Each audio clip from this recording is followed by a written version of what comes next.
پروردگار بحروں بر، پروردگار بحروں بر۔ اعوذ باللہ من الشیطان الرجیم، بسم اللہ الرحمن الرحیم۔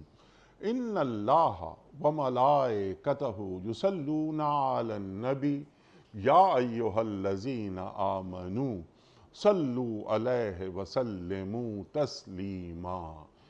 اللہم صلی علی سیدنا و نبینا و شفیعنا و مولانا محمد وعلی آل محمد وبارک وسلم۔ محترم خواتین و حضرات، السلام علیکم۔ پیام صبح کے ساتھ ایک بار پھر حاضر میں ہوں آپ کا میزبان انیق احمد۔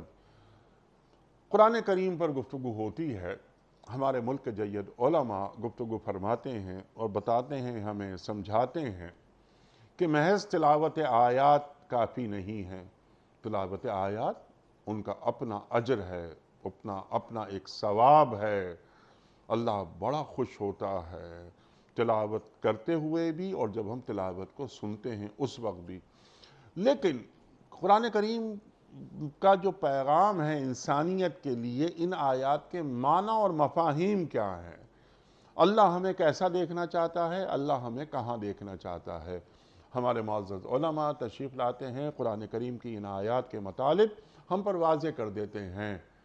ہم میں سے بیشتر کی زبان عربی نہیں ہے۔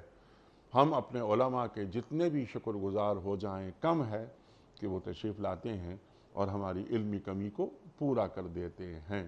خواتین و حضرات، آج ہم سورہ زمر کی آیت نمبر 67 کے حوالے سے اپنے ملک کے ایک ممتاز عالم دین سے بات کریں گے اور سیکھیں گے کہ اللہ تعالیٰ کیا فرما رہا ہے۔ وَمَا قَدَرُ اللَّهَ حَقَّ قَدْرِهِ، اللہ اکبر۔ اور انہوں نے اللہ کی قدر اس طرح نہیں کی جس طرح اللہ کی قدر کرنے کا حق تھا۔ کس سے مخاطبت ہو رہی ہے؟ کفار سے، مشرکین سے۔ بتوں کو پوجتے ہیں، شرک کرتے ہیں، ان بتوں کو اللہ کے برابر نعوذ باللہ کھڑا کر دیتے ہیں۔ اللہ کی قدر یہ نہیں کر رہے۔ اس کا مفہوم، اس کا کینوس بہت بڑا ہے۔ سمپل سوال ہم یہ رکھیں گے کہ کیا اللہ کی قدر ہم کر رہے ہیں؟ اور کیا قدر کے لیے، قدر کرنے کے لیے اللہ کی معرفت ضروری ہے؟ ہمیں معلوم تو ہو کہ ہمارا معبود ہے کون، ہم اس کی صفات کو جان سکیں اور اس کے ساتھ رہنا شروع کریں، ہم اللہ کو اللہ سے مانگ سکیں۔ کیا ہم اللہ کی قدر کر رہے ہیں؟ ایک سوال ہم یہ بھی رکھیں گے۔ اللہ تعالیٰ فرما رہا ہے کہ اللہ کی قدرت کاملہ کا حال تو یہ ہے کہ قیامت کے دن پوری زمین اس کی مٹھی میں ہوگی۔ اللہ اکبر۔ انسانی جو اوصاف ہیں وہ کچھ اور ہیں۔ اللہ کا ہاتھ، اللہ کی مٹھی۔ قرآن کریم میں کئی جگہ اللہ تعالیٰ کے اعضاء بیان کیے گئے ہیں۔ اللہ تعالیٰ اپنے اعضاء کیوں بیان کرتا ہے؟ کیا بات کو سمجھانے کے لیے یہ بھی ہم اپنے معزز مہمان کی خدمت میں سوال رکھیں گے۔ صرف یہی نہیں بلکہ آسمان اس کے سیدھے ہاتھ میں لپٹے ہوں گے۔ اللہ پاک ہے اس شرک سے جو یہ کر رہے ہیں۔ خواتین و حضرات، اس طرح یہ آیت مکمل ہوتی ہے۔ ترجمہ میں نے آپ کی خدمت میں پیش کیا۔ جو بنیادی مضامین ہیں، بنیادی نکات ہیں، ان کی تشریح وہ فرمائیں گے محترم مفتی فضل سبحان صاحب۔ خواتین و حضرات، مفتی فضل سبحان صاحب ہمارے ملک کا ایک جانا مانا نام، ایک مقبول اور محبوب نام، تشریف لاتے ہیں ہمارے پروگرام میں بھی اور ہمیں قرآن کریم کا علم دیتے ہیں۔ مفتی فضل سبحان صاحب کو خوش آمدید کہتے ہوئے پروگرام کا آغاز اللہ تعالیٰ کے بابرکت نام سے، سورہ زمر اور آیت نمبر 67۔ اعوذ باللہ من الشیطان الرجیم، بسم اللہ الرحمن الرحیم۔ وما قدر الله حق قدره والأرض جميعا قبضته يوم القيامة والسماوات مطويات بيمينه سبحانه وتعالى عما يشركون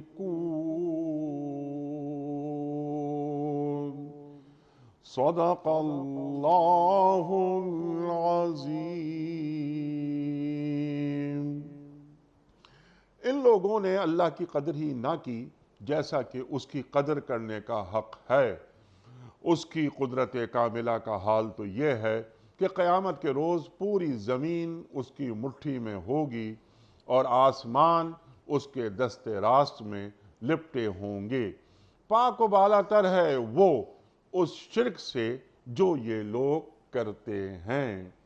خواتین و حضرات، اس سے پہلے کہ ہم رکھیں آج کے پروگرام کے حوالے سے پہلا سوال محترم مفتی فضل سبحان صاحب کی خدمت میں۔ کل کے پوچھے گئے سوال کا درست جواب اور آج کا سوال آپ کی خدمت میں۔ کل کا سوال ہمارا یہ تھا کہ اللہ تعالیٰ نے قرآن کریم میں حضرت مسیح علیہ السلام کی مثال کس پیغمبر سے دی ہے؟ حضرت آدم علیہ السلام سے۔ یہ کل کے پوچھے گئے سوال کا صحیح جواب۔ آج کا سوال نوٹ فرما لیجئے۔ فتح مکہ کے بعد سرکار دو عالم صلی اللہ علیہ وآلہ وسلم نے مکے کا گورنر کن صحابی کو مقرر کیا تھا؟ حضرت خالد بن ولید رضی اللہ تعالی عنہ، یا حضرت عباس رضی اللہ تعالی عنہ، یا حضرت عتب بن اسد رضی اللہ تعالی عنہ؟ جو درست جواب آپ سمجھتے ہوں روانہ فرمائیے۔ ہمارے فون نمبرز ہیں 0092213452709۔ ہمارا دوسرا فون نمبر ہے 009221343000980۔ ہمارا ای میل ایڈریس ps@dunyatv.tv، ہمارا SMS کا نمبر 3031 اور ہمارا واٹس ایپ کا نمبر ہے 009232182509194۔ سرکار والا ارشاد فرمائیے، ما قدر اللہ حق قدرہ۔ انہوں نے اللہ کی قدر اس طرح کی ہی نہیں جس طرح اللہ کی قدر کرنے کا حق تھا۔ شان نزول کیا ہے؟ ارشاد۔ نحمدہ نصلی علی رسولہ الکریم۔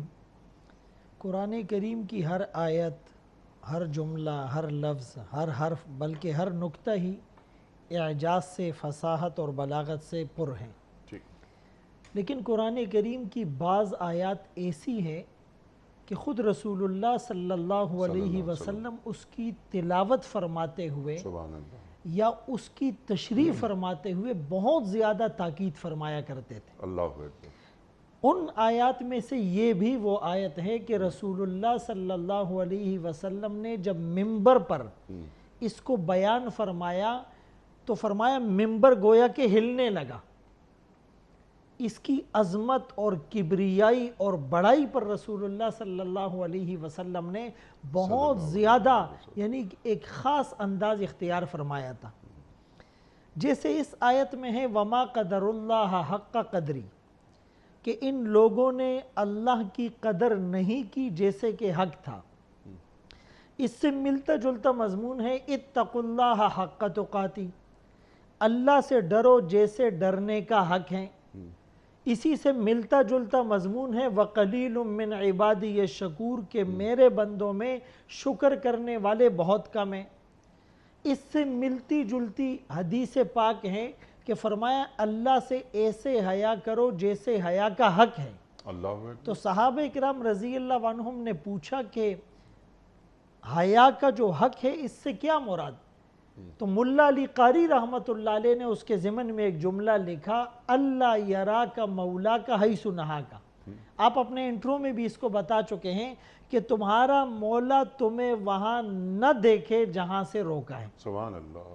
اب اس آیت کا جو شان نزول ہے تو اکثر مفسرین نے یہ لکھا کہ اس سے مشرکین مراد ہیں، چونکہ مشرکین نے جب شرک کیا اور غیر اللہ کو اللہ کے ساتھ شریک ٹھہرایا، اور یہ شرک ان شرک لظلم عظیم کائنات کا سب سے بڑا ظلم ہے، تو یہاں پر انہوں نے ناقدری کی۔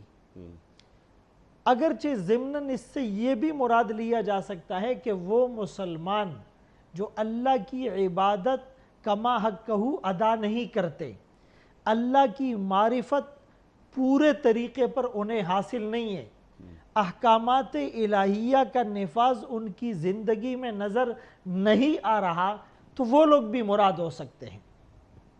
اب بعض مفسرین نے لکھا، ایک روایت کو پیش کیا ہے کہ ایک یہودی رسول اللہ صلی اللہ علیہ وسلم کی خدمت میں آیا، صلی اللہ علیہ وسلم، یا کچھ مشرکین بھی ان کے ساتھ تھے۔ اکثر جو مشرکین سوال کرتے یہود کی ایما پر کیا کرتے تھے، اور وہ سلسلہ آج بھی جاری ہے۔ تو انہوں نے یہ سوال کیا کہ نعوذ باللہ، نقل کفر، کفر نباشت، کہ بقول آپ مسلمانوں کے، آپ نبی کے، کہ اللہ نے ساری کائنات اور مخلوق کو پیدا کیا، اللہ کو کس نے پیدا کیا؟ تو اس پر رسول اللہ صلی اللہ علیہ وسلم کے چہرے کا رنگ متغیر ہوا، اور آپ انتہائی جلال میں آئے، یہاں تک کہ جبرائیل امین کو آنا پڑا اور تسلی دینی پڑی، اور فرمایا کہ جواب دیجئے قل هو اللہ احد اللہ الصمد لم یلد ولم یولد ولم یکن لہ کفوا احد۔ اس کے بعد انہوں نے دوسرا سوال کیا کہ اپنے رب کے اوصاف تو بیان کیجئے۔ تو رسول اللہ صلی اللہ علیہ وسلم کو پہلے سوال سے زیادہ غصہ اس سوال پر آیا، پھر جبرائیل امین وحی لے کر آئے، آپ کو تسلی دی، اور پھر جواب میں یہ آیت بتائی کہ ان سے کہیے وما قدر اللہ حق قدری، اس کی صفات پوچھتے ہو، والارض جمیعا قبضتہ یوم القیامہ والسماوات مطویات بیمینہ سبحانہ وتعالی عما یشرکون۔ اس کی قدرت تو یہ ہے کہ ساری زمینیں اس کی مٹھی میں ہیں، اور سارے آسمان لپیٹ کر اس کے دائیں ہاتھ میں آ جائیں گے۔ اور بعض مفسرین نے جو دوسری روایت پیش کی کہ زمین اور آسمان اس انگلی پر، زمینیں اس انگلی پر، اور پہاڑ اور درخت اور احجار اور اشجار اس انگلی پر، تو اس اللہ کی قدرت کا تم پوچھتے ہو۔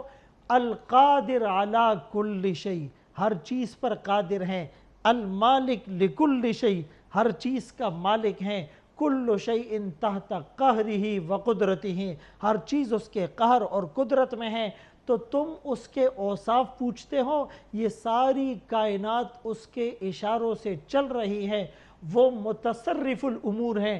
گویا کہ اس آیت میں بہت بہترین جواب بھی دیا گیا، اور اللہ کی عظمت اور کبریائی کا جو سب سے احسن انداز ہو سکتا تھا وہ اس آیت میں بیان کیا گیا۔ سبحان اللہ، سبحان اللہ، سبحان اللہ۔ پہلا حصہ آپ نے بیان فرما دیا، اب سوالات بہت سارے اٹھتے ہیں، اس جانب آپ نے گفتگو بھی فرمائی ما قدر اللہ حق قدر ہی کے حوالے سے، شان نزول وہ بھی آپ نے بیان فرما دیا۔ اب پہلا سوال میرا اس ذیل میں یہ ہے کہ اللہ کا حق ادا کرنا، اللہ کی قدر کرنا اس طرح جس طرح اللہ کی قدر کرنے کا حق ہے۔ یا ایھا الذین آمنوا اتقوا اللہ حق تقاتہ، وہ بھی آپ نے اشارہ فرما دیا کہ اللہ کا تقوی اختیار کرو جیسا کہ اللہ کا تقوی اختیار کرنے کا حق ہے۔ اب یہاں اللہ بیان فرما رہا ہے کہ تم اللہ کی قدر کرو اس طرح جس تم نے کی نہیں، کہ جس طرح اللہ کی قدر کرنے کا حق ہے۔ پہلا سوال آپ کی خدمت میں یہ ہے کہ جب تک تصور خدا مجھ پر واضح نہیں ہوگا، میرے معبود کا مجھ سے تعارف نہیں ہوگا، میں کس کے آگے سجدہ کر رہا ہوں یا مکمل سپردگی کس کے سامنے پیش کر رہا ہوں، تو کیا اللہ کی قدر کرنے کا حق پورا ہو سکتا ہے؟ دیکھیں، بالکل بھی پورا نہیں ہو سکتا۔ جب تک معرفت تام نہیں ہوتی تو بندگی کا حق بھی ادا نہیں ہو سکتا۔ اور معرفت بتلانے کے بہت سے اسلوب ہوتے ہیں۔ ٹھیک، ایک اس میں سے اسلوب یہ ہے کہ یعنی یہ ساری کائنات جی، اس کے ایک کن کہنے کے انتظار میں ہے۔ مفسرین نے تو یہاں تک لکھا کہ یہ بھی لوگوں کو سمجھانے کے لیے کن کہا۔ اس کے تو ارادے کا اور چاہنے کا نام بھی وجود ہے۔ ٹھیک، اس آیت کے ضمن میں فرمایا کہ جب میدان محشر ہوگا، اور یہ حدیث پاک میں رسول اللہ صلی اللہ علیہ وسلم نے اس لیے فرمایا کہ معرفت اور تعارف پورا ہو جائے، ٹھیک، تو اس وقت جب اللہ کریم سارے آسمانوں کو ایک انگلی پر اور زمینوں کو دوسری انگلی پر اور پہاڑ اور درختوں کو تیسری انگلی پر، اور فرمایا کہ اس موقع پر رسول اللہ صلی اللہ علیہ وسلم تھوڑا سا مسکرائے بھی کہ جب یہ ساری چیزیں ہوگی تو آخر میں اللہ پاک خود اپنا تعارف کرائیں گے کہ انا الملک، انا الجبار، انا المتکبر، اور بعض روایت میں انا العزیز اور انا الکریم، کہ میں بادشاہ ہوں، میں بہت کبریائی کا حامل ہوں، میں زبردست اور میں کرم والا ہوں۔ این الملوک، این الجبارون، این المتکبرون۔ آج وہ تکبر کرنے والے کہاں چلے گئے؟ ٹھیک، وہ بادشاہت کے دعوے کرنے والے کہاں رہ گئے؟ وہ اپنے اونچے نسب حسب نسب پر گھمنڈ کرنے والے آج نظر نہیں آ رہے ہیں۔ وہ اپنی ڈگریوں پر ناز کرنے والے وہ کہاں غائب ہو گئے ہیں؟ تو قرآن کریم کی ایک آیت میں بھی ہے کہ وہ سوال اس انداز سے ہوگا لمن الملک اليوم، کہ آج کے دن بادشاہت کس کی ہے؟ اب ظاہر ہے کہ سناٹا طاری ہو جائے گا، کوئی جواب نہیں آئے گا، پھر خود ہی اللہ جواب دیں گے للہ الواحد القہار، وہ اللہ جو ایک ہے اور جو قہر والا ہے۔ تو یہاں پر اللہ اپنا تعارف کرا رہے ہیں کہ میں وہ اللہ ہوں یولج اللیل فی النہار، جو رات کو دن میں داخل کرتا ہوں، ویولج النہار فی اللیل، اور دن کو رات میں۔ اور سورہ یاسین میں فرمایا کہ وَلَلَّيْلُ سَابِقُ النَّهَارِ، میرا نظم اور نظام ایسا ہے کہ یہ رات دن سے آگے نہیں بڑھ سکتی۔ یحیی و یمیت، وہ زندہ بھی کرتا ہے، وہ مارتا بھی ہے۔ مخرج الحی من المیت، وہ مردہ سے زندہ اور زندہ سے مردہ کو نکالتا بھی ہے۔ فالق الحب والنوا، وہ دانے اور گٹلیوں کو توڑ کر اور پھاڑ کر اس سے دانے اور کومپل اور پودے اور فصلیں اور سبزیاں اور میوے اگاتا ہے۔ وہ اللہ سواء منکم من اسر القول ومن جہر به ومن هو مستخف باللیل وسارب بالنہار۔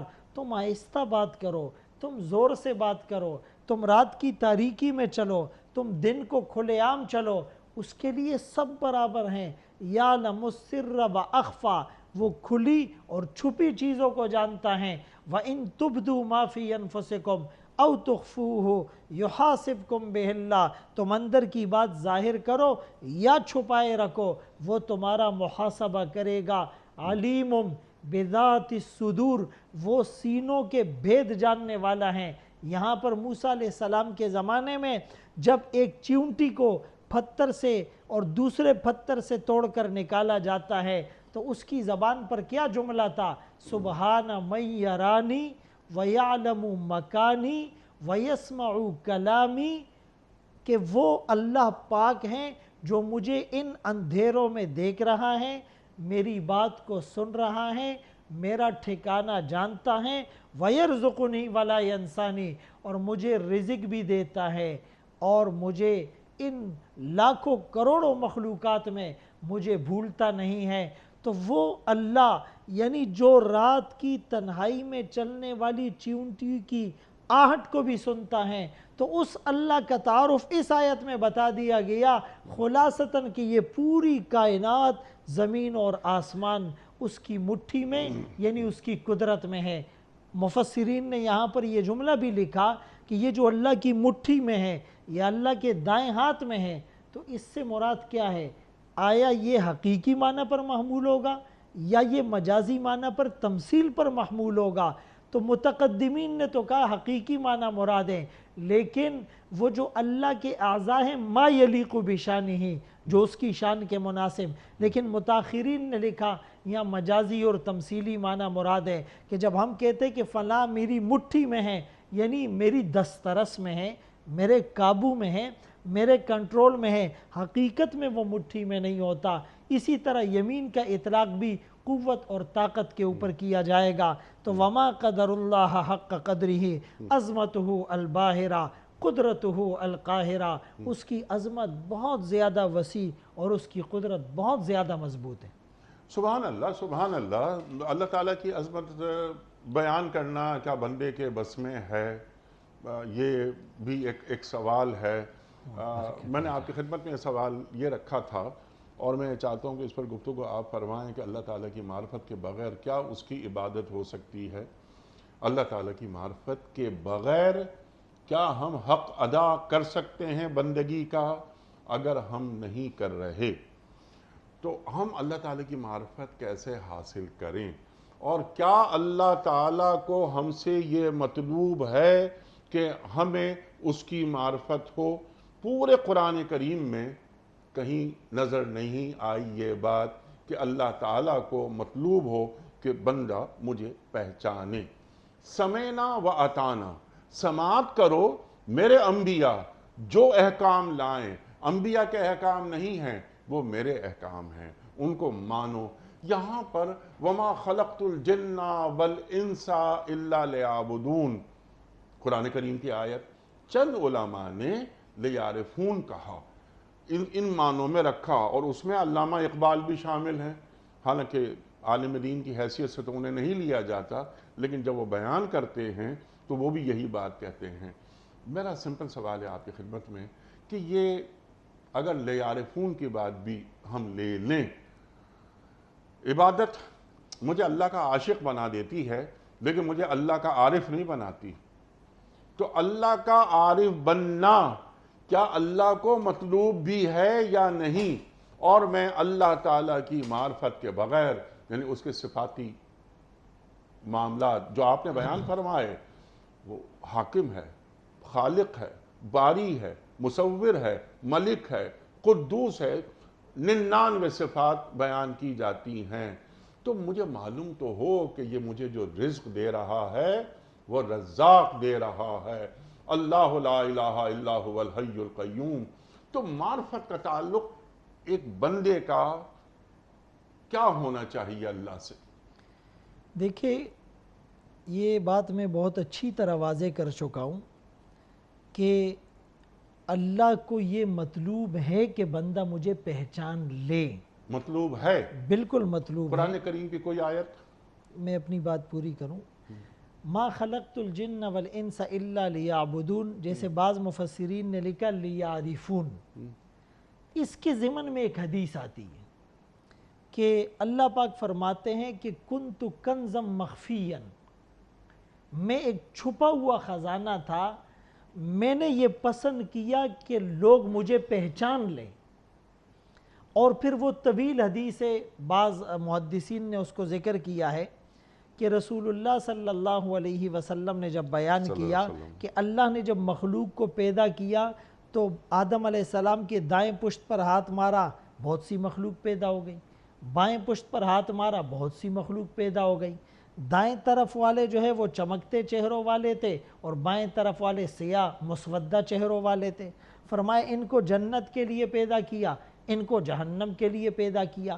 اور پھر اس آیت کے شان ورود میں جب میں نے یہ بات عرض کی کہ رسول اللہ صلی اللہ علیہ وسلم کے پاس یہودی اور مشرکین آتے ہیں اور پہلا سوال اللہ کا کرتے ہیں کہ اللہ کا تعارف کیا ہے، اور دوسرا سوال اللہ کے اوصاف کا کرتے ہیں کہ اس کی اوصاف بیان کیجئے، تو اس کے جواب میں سورہ اخلاص اور اوصاف والے سوال کے جواب میں وما قدر اللہ حق قدری والارض جمیعا قبضتہ یوم القیامہ والی آیت ہیں کہ آپ ان کو بھی اوصاف بتلا دیجئے، مسلمانوں کو بھی اوصاف بتلا دیجئے۔ تو اوصاف اس کے بتلائے جاتے ہیں جس کی معرفت بتلانا مقصود ہوتی ہیں، اور یہ جتنی آیات لہو ملک السماواتی اور جو اوصاف میں نے اس سے پہلے بیان کیے وہ سب اللہ کے اوصاف ہیں، اور اوصاف سے معرفت حاصل ہوتی ہے، معرفت میں آسانی ہوتی ہے۔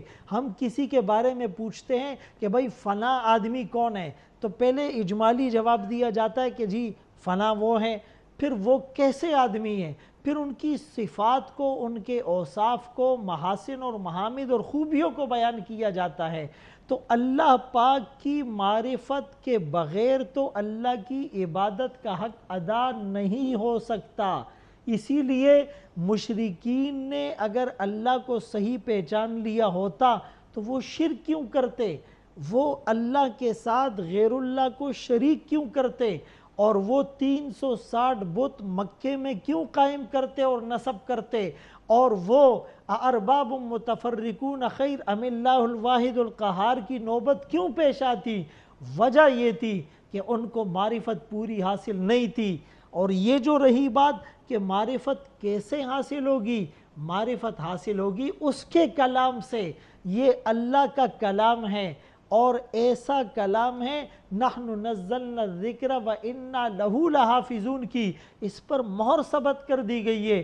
جتنا آپ کا قرآن کے ساتھ تعلق مضبوط ہوگا اتنی آپ کو اللہ کی معرفت صحیح حاصل ہوگی۔ یہ 2007 یا 8 کی ایک رپورٹ میں آپ کو بتا رہا ہوں کہ اس وقت یورپ کنٹریز کے اندر جو مسلمان ہونے والوں کی تعداد تھی ان کا سروے کیا گیا کہ یہ لوگ کیوں مسلمان ہوئے، تو زیادہ تر ان میں سے وہ لوگ تھے جنہوں نے قرآن کریم کو سٹڈی کیا، انگلش میں اس کی ٹرانسلیشن کو پڑھا، قرآن کریم کے مفاہیم اور قرآن کریم کے معانی اور اسرار اور رموز کو جتنا وہ دیکھتے چلے گئے وہ مسلمان ہو گئے۔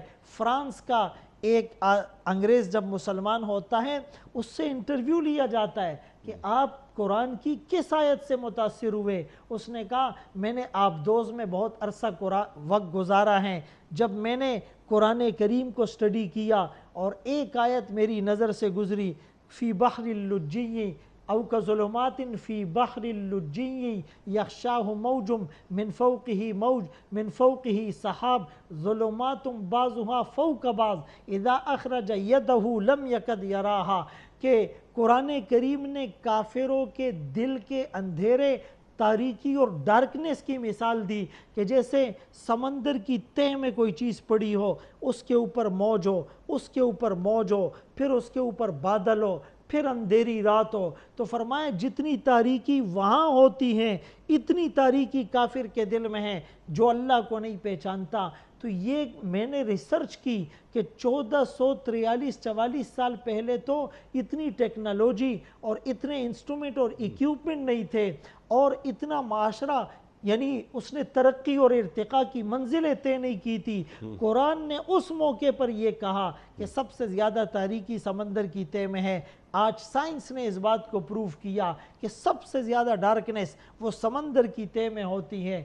تو میں اس بات کو ماننے پر مجبور ہو گیا کہ قرآن کریم اللہ کا کلام ہے، اسی لیے یہ پرانی باتیں بھی اس انداز سے بتاتا ہے جو آج کی سائنس بھی نہیں بتا رہی۔ تو معرفت حاصل کرنے کے لیے سب سے مضبوط سورس اگر ہمارے پاس ہے وہ کتاب اللہ اور کلام اللہ۔ سبحان اللہ، سبحان اللہ۔ اور اللہ تعالیٰ کا یہ تقاضا ہے کہ اس کی معرفت حاصل کی جائے، جیسا کہ آپ نے فرمایا۔ اللہ اکبر۔ آپ جس بات فرما رہے تھے نا تو مجھے ڈاکٹر حمید اللہ صاحب کا ایک واقعہ یاد آیا کہ فرانس کے ایک بہت بڑے موسیقار قرآن کریم سے بڑے متاثر ہوئے، سورہ رحمان انہوں نے پڑھی، اور سورہ رحمان پڑھنے کے بعد کہ پورا ایک ردھم ہے اس میں وغیرہ وغیرہ گفتگو فرمائی، اور ڈاکٹر صاحب کو فون کیا، ڈاکٹر حمید اللہ صاحب کو، فرمایا سبحان اللہ کیا قرآن کریم کی یہ آیات ہیں، لیکن صرف ایک جگہ ایک مسئلہ پیدا ہو گیا ہے۔ میں مانتا ہوں کہ یہ وحی خداوندی ہے۔ وہ غیر مسلم تھا۔ ڈاکٹر صاحب نے کہا کہ اچھا تم آ جاؤ میرے پاس۔ وہ آ گئے، یہ گفتگو ٹیلی فون پہ ہو رہی تھی، وہ آ گئے۔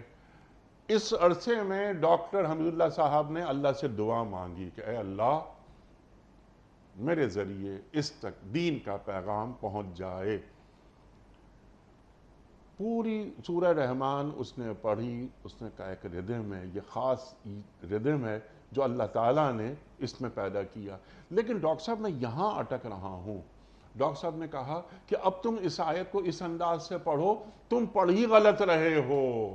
اس نے جب اس آیت کو صحیح پڑھا تو اس نے کہا میں آپ کے ہاتھ پر اسلام قبول کرتا ہوں۔ اللہ اکبر، اللہ اکبر۔ لیکن جو گفتگو ابھی میری اور آپ کی ہوئی کہ اللہ تعالیٰ کو اپنی معرفت درکار ہے، تقاضا ہے، جو آپ نے فرمایا۔ اب ذرا سا اور آگے بڑھتے ہیں، ہم غیر مسلموں کی بات نہیں کر رہے، کفار مشرکین ان کی بات نہیں کر رہے، اب اس آیت کا اطلاق ہم کرتے ہیں اہل ایمان پر. کیا ہم اللہ کی قدر اس انداز میں کر رہے ہیں یا اس سطح پر کر رہے ہیں کہ جو اللہ کو ہم سے مطلوب ہے؟ دیکھیں بہت درد دل کے ساتھ یہ جواب دینا پڑتا ہے کہ ہم حق ادا نہیں کر سکے، اور ہم سے مراد اکثریت ہوتی ہے. ٹھیک. چونکہ اللہ کے بہت سے ایسے ولی ہیں اللہ اکبر. عبادی الصالحون اللہ اکبر. کہ لو اقسم علی اللہ لابرا، وہ اللہ کے نام کی قسم اٹھائے اللہ ان کی قسم پوری کرے.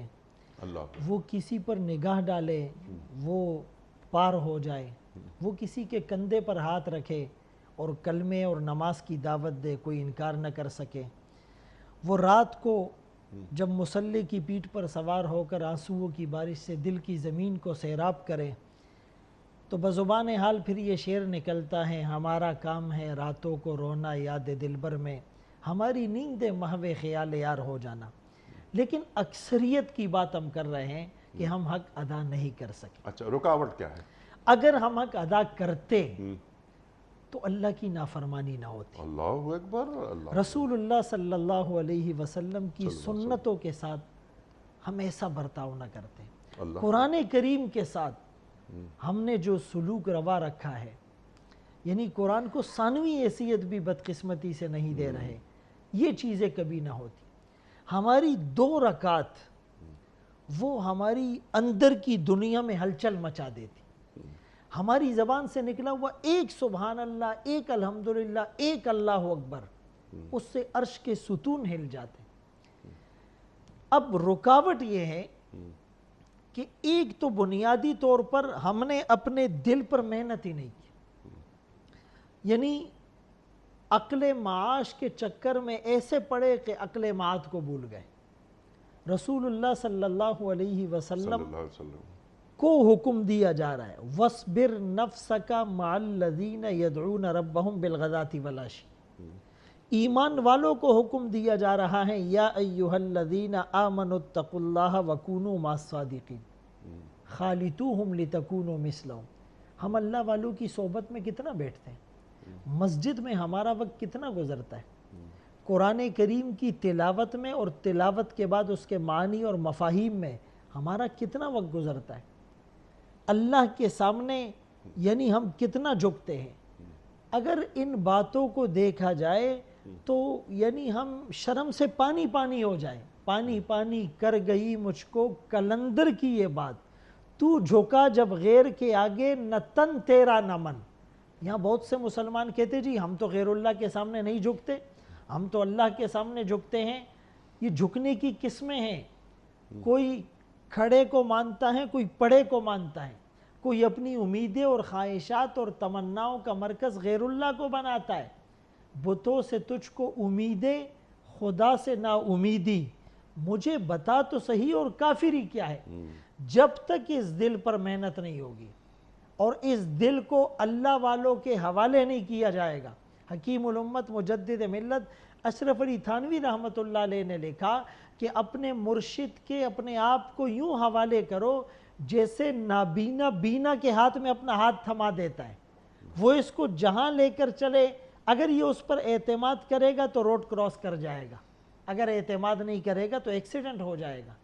اپنے آپ کو اپنے مرشد یعنی اللہ کے ولیوں کے، علماء کے، اللہ والوں کے ایسے حوالے کرو جیسے لاش کو تختے پر ڈالا جاتا ہے اور غسل دینے والوں کا وہ مرہون منت ہوتا ہے، وہ جیسے اس کو الٹ پلٹ کرے.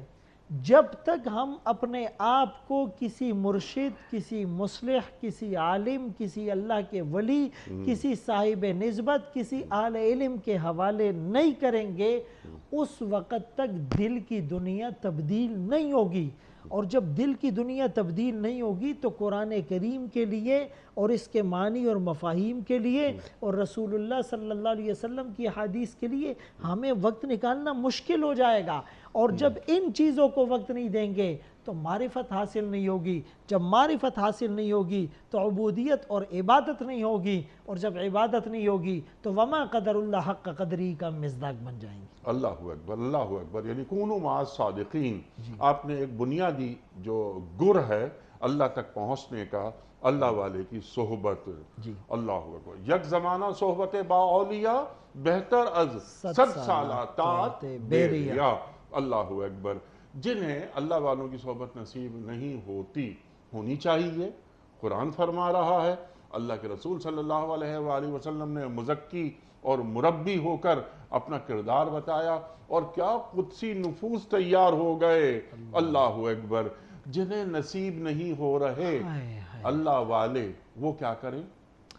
دیکھیں، اصل تو وہی ہے کہ ہم زانوئے تلمس طے کریں، مسجد میں، مدرسے میں، خانقاہ میں جائیں. لیکن یہ جو آپ نے سوال کیا بہت اہم ہے.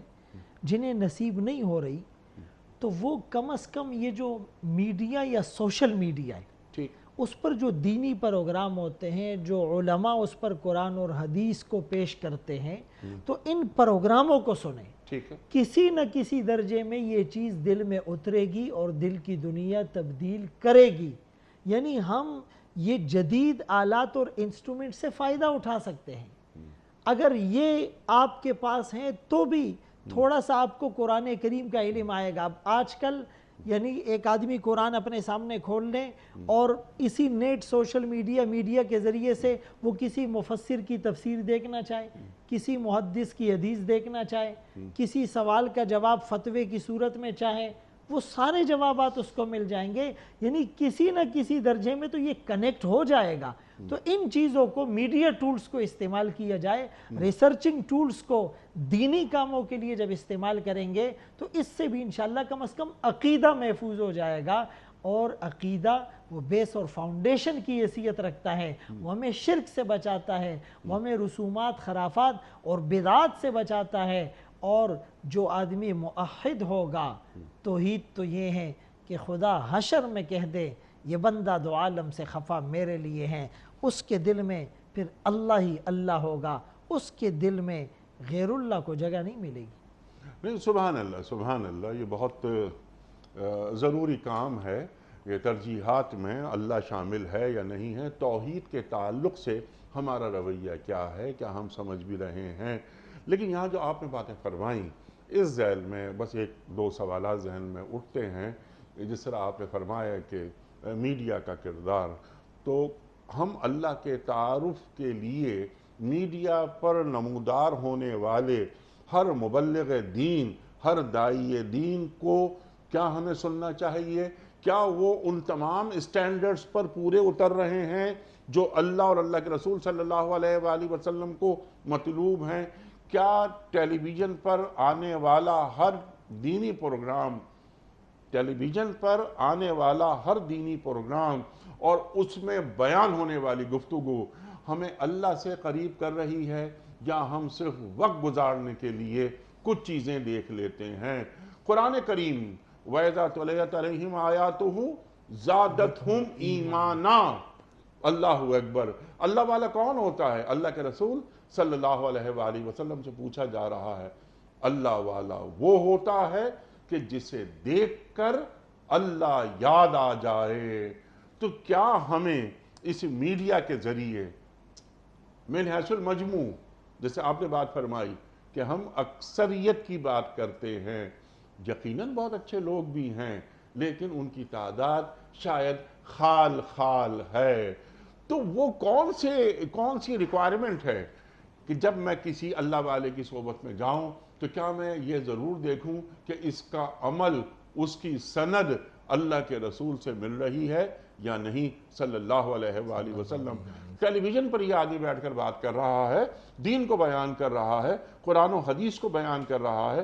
کیا قرآن حدیث کے جو معنی مفاہیم ہیں یہ وہی ہیں جو اللہ کے رسول صلی اللہ علیہ وآلہ وسلم نے بیان فرمائے؟ اور 1400 سال کا جو ورثہ ہے ہمارا، جو علمی اثاثہ ہے، وہی بیان ہو رہا ہے یا؟ دیکھیں، سوال بہت اہم ہے آپ کا سوال کہ میڈیا پر یا سوشل میڈیا پر آنے والے ہر داعی، ہر مبلغ، ہر عالم کہ واضح و نصیحت کو سنا جائے یا اس کی تحقیق کی جائے. معرفت خداوندی تو کے میں لیے اس کا سرکل تھوڑا سا بڑھاؤں گا. اچھا. یہ بات وہاں بھی دیکھنی چاہیے کہ ہم ہر کتاب کو سٹڈی کریں یا اس کے مصنف کے حالات اور احوال کو ہم ٹھیک دیکھیں. ہے، ہم نہیں پڑھتے ہر کتاب. اسی طرح یہ ہم ہر مفسر کو بھی دیکھیں. ہر آدمی نے قرآن کی بہت اچھی تفسیر بات لکھ دی، آیا ہم ہر تفسیر اٹھا کر دیکھ لیں؟ یہ بات ہر محدث یا ہر مؤرخ یا ہر کسی مصنف کی کتاب کو بھی یہ چیز ہم دیکھیں. اب اس میں ایک بات تو یہ ان ھذا العلم دین فانظروا عمن تأخذون دینکم، سبحان اللہ، یہ علم دین ہے. سبحان اللہ، تمہیں غور کرنا چاہیے کہ تم اپنا دین کس سے لے رہے ہو. اللہ اکبر. اور فرمایا کہ یہ جو سند ہوتی ہے یہ دین کا حصہ ہے. اگر یہ سند کا سلسلہ نہ ہوتا کہ میں نے یہ بات کس سے سنی، ریفرنس کیا ہے، اس نے کس سے سنی، یہ سلسلہ رسول اللہ صلی اللہ علیہ وآلہ وسلم تک پہنچتا ہے، سبحان اللہ. ان کے صحابہ تک، تابعین تک پہنچتا ہے. قرآن کریم سے یہ چیز ریلیونٹ ہے. فرمایا اگر یہ چیز نہ ہوتی لقال من شاء ما شاء، جس کے جی میں جو آئے وہ بیان کرتا پھرے اور بجائے ثواب کے آپ کو گناہ مل جائے، بجائے جنت تک پہنچنے کے آپ جہنم کی کھائی میں جا گرے. یہ بات تو بہت ضروری اور بہت اہم ہے. اس کو تو ہم نے ضرور دیکھنا ہے کہ ہم یہ جو واعظ ہیں یا جو یہ دینی پروگرام ہیں یا جو ٹی وی میں مذہبی پروگرام ہیں، آیا اس کی سندی حیثیت، اس میں کتنی جو ہے مستند باتیں بیان ہوتی ہیں، آیا صرف ریٹنگ اور رینکنگ کے لیے اس میں کنٹروورسی تو پیدا نہیں کی جا رہی، اس میں یعنی ضعیف روایات کا سہارا تو نہیں لیا جا رہا، اس میں قرآن کریم کی غلط تشریحات تو پیش نہیں کی جا رہی. تو میرے خیال میں ان پروگراموں کے دیکھنے سے نہ دیکھنا بہتر ہوگا. اسی لیے ہم جب بھی دیکھیں تو ان تمام باتوں کا اور اس کرائیٹیریا کا خیال رکھیں. سبحان اللہ. قرآن کریم کی ایک آیت یاد آ رہی ہے، آپ کی گفتگو کے دوران ذہن میں آئی کہ لا تتخذوا بآیات اللہ ہزوا. اللہ فرما رہا ہے میری آیات کو مذاق نہ بناؤ. اللہ اکبر. تو قرآن کریم کی آیات جب کوئی شخص بیان کر رہا ہے، کوئی عالم دین بیان کر رہا ہے، کوئی مفسر قرآن بیان کر رہا ہے، تو وہ بندے کو اللہ کے رسول صلی اللہ علیہ وآلہ وسلم کے ذریعے اللہ تک پہنچا رہا ہے یا صرف اپنے تک پہنچا رہا ہے. رسول اللہ صلی اللہ علیہ وسلم کی بہت اہم حدیث آپ کی اس گفتگو سے ذہن میں آئی. فرمایا مجھے اپنی امت پر سب سے زیادہ جس چیز کا ڈر ہے کہ کتاب اور قرآن ہر ایک کے سامنے کھل جائے مفہوم اور وہ عقل اور تخیلات کے گھوڑے دوڑاتا پھرے. اللہ یعنی یہاں پر رسوخ فی العلم بہت زیادہ ضروری ہے، ورنہ رسول اللہ صلی اللہ علیہ وسلم نے اس فتنے کی نشاندہی ابتداً فرما دی تھی کہ مجھے سب سے زیادہ اس کا ڈر ہے. اور آج اگر ہم اپنے مجموعی حالات پر نظر ڈالیں تو یہی کچھ ہو رہا ہے. اللہ اکبر، اللہ اکبر. اس کا حل بتا دیجئے تاکہ اللہ کی قدر ہم اس طرح کرنا شروع کر دیں جس طرح کی قدر کرنے کا حق ہے. چند کام. ایک بنیادی بات تو یہ کہ مسجد مدرسے سے اور اللہ والوں سے اپنا تعلق مضبوط کیا جائے، اسی سے وہ موٹیویشن انشاءاللہ پیدا ہوگی اور قرآن کریم کو پڑھنے، سمجھنے اور اس کے مفاہیم پر عمل کرنے کی ہمیں توفیق ملے گی. اس کے ساتھ ساتھ یعنی جو بھی ہم تفسیر یا دینی کتاب دے کے وہ مستند ہو، وہ تحقیقی علماء کی لکھی ہوئی ہو، اس کے مصنف کی جو اپنی زندگی ہے وہ شریعت کے کرائیٹیریا کے مطابق ہو. ایسا نہ ہو کہ مستشرقین کے ہم ہتھے چڑھ جائے، منکرین حدیث کی ہم باتیں مان لیں اور بظاہر ٹائٹل اور عنوان بڑا اچھا ہو لیکن وہ ہمارے عقیدے اور آخرت کے لیے تباہی کا ذریعہ بنے. ساتھ ساتھ رات کی تنہائی میں یا کسی بھی وقت خلوت میں تھوڑا سا اللہ کے سامنے راز و نیاز کرنا، رونا، اہدنا الصراط المستقیم کی جب ہم یہ دعا یا آیت پڑھے تو ہمارے رونگٹے کھڑے ہو جائے کہ اے اللہ ہمیں واقعی صراط مستقیم پر چلا، ان لوگوں کے راستے پر جن پر آپ نے انعام کیا ہے. تو ہدایت کی دعائیں بھی مانگنی چاہیے.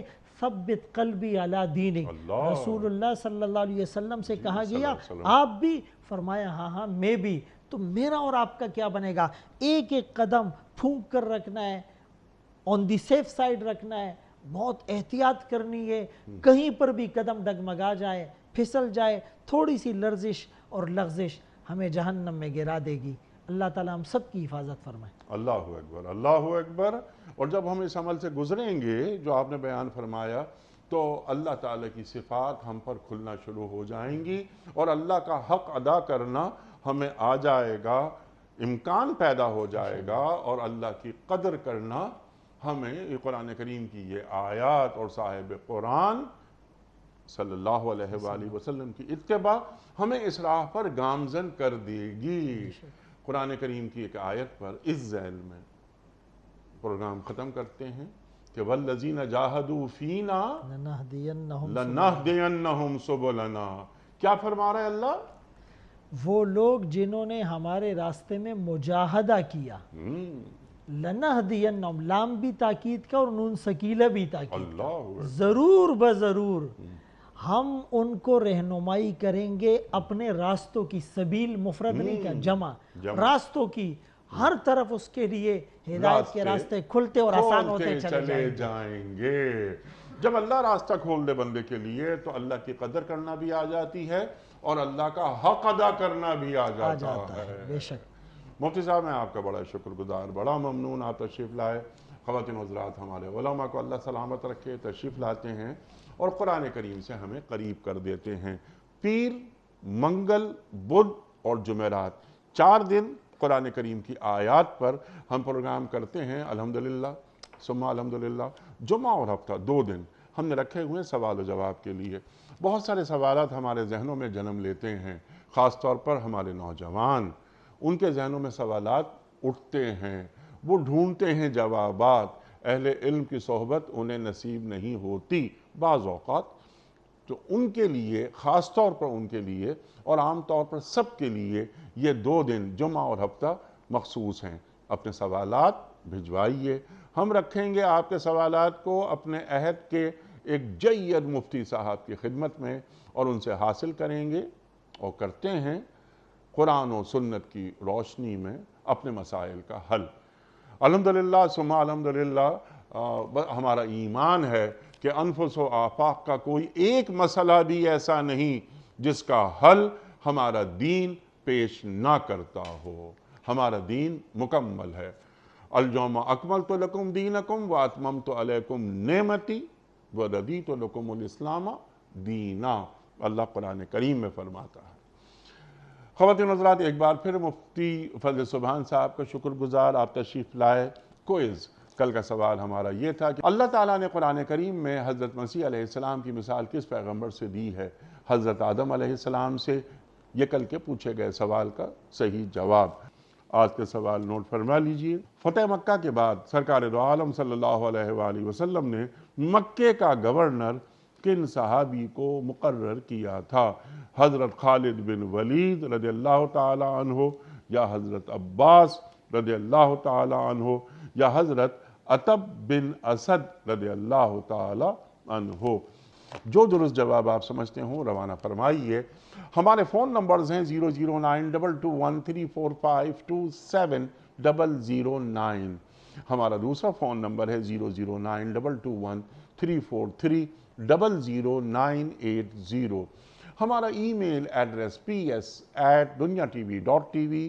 ہمارا SMS کا نمبر 3031 اور ہمارا واٹس ایپ کا نمبر ہے 009232182500194. مفتی صاحب ایک پرچی نکال کر اعلان فرما دیجئے کہ آج کے ونر کون ہیں؟ بختیار صفدر، یہ ہزروں سے ہیں. کہاں سے؟ ہزروں، ہزرو، تحصیل ہزروں. جی تحصیل ہزرو. اور شہر کون سا ہے؟ اٹک. اٹک. بختیار صفدر صاحب اٹک سے. بختیار صفدر صاحب آپ کی خدمت میں دنیا ٹی وی کی جانب سے دینی کتب پر مشتمل گفٹ ہیمپر آپ کے گھر بذریعہ کوریئر روانہ کیا جا رہا ہے. آپ کو بہت بہت مبارک ہو.